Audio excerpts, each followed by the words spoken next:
Guess where we are? That's right. It's time for the gym.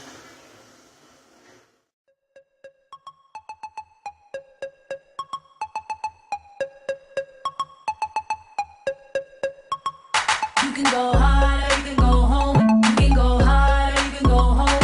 You can go harder, you can go home. You can go harder, you can go home.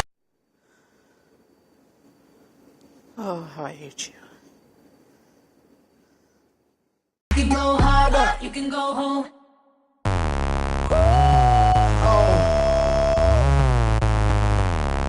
Oh my goodness, this beat is so hard. I'ma go hard to the core, hard like liquid swords, harder than worldwide stadium tours. I am the future, DeLorean doors. Will it survive? Never decease. I don't think I'm ever gonna rest in peace. I'ma kill a game, leave the rest in pieces. Now everybody want my recipes. Hi. So, recorded a little bit of the gym. It got a little busier in there, so I didn't want to record a lot more. I'm always worried about catching people. I think I have. I'll try to edit it out, but you know me and editing. So I wanted to share a little bit with you guys. So I went to the gym, of course, as you saw. I also had an appointment the other day. I didn't record because my phone was dying and I didn't have any battery left. But anyway, so I had another appointment. This one was my bariatric pre-op class. So it was a lot about nutrition, you know, more nutrition, about how much calcium I would need to eat, how much protein. There's a lot to keep you healthy. It takes a lot after the surgery because obviously you can't eat a full meal all the time, so you got to eat the right foods.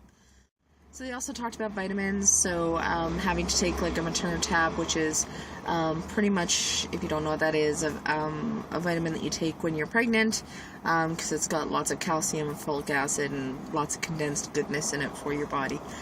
They talked about some of the side effects, like the possible dumping syndrome, problems with your bowels sometimes, just things like that. Talked about the incision points and how long. They talked about healing time. They said most people are able to go back to work within 3 weeks, which is great news. I just need to, they said they don't really hear people going back before that, just because, you know, you're in the hospital for about 3 days after the surgery, and then after that you're at home and you're not allowed to eat solid food at all, and you're still pretty sore and out of it. And then the week after that you can start having full fluids is what they call it, which is yogurt, really runny oatmeal, anything baby food consistency, including baby foods, you can eat small portions of. Then you can go on to real food, and when you first start eating real food, whole food, that's where you get into trouble. You can get into have a lot of pain, and there's sometimes nausea because you're not used to it. You don't know how to, your body doesn't know how to cope. Your stomach is about 2 tablespoons at that point. It does stretch out. You don't stay at 2 tablespoons, but all said and done, you should get to about a cup of food, half a cup of food. Should be the size of your stomach by the time you're done the surgery and healing. But when you first get out, it's about 2 tablespoons, so that's a lot. They talked about sipping, which is drinking an awful lot of fluids to try and keep your hydration up, and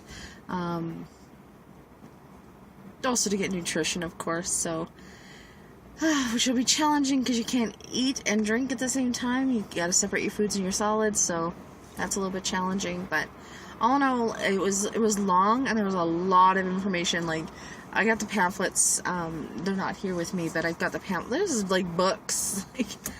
There's a lot of them, so there's a lot to read. There's a lot to know. But it's positive. It's great. So I feel like things are moving ahead. So I'll record again as soon as I possibly can.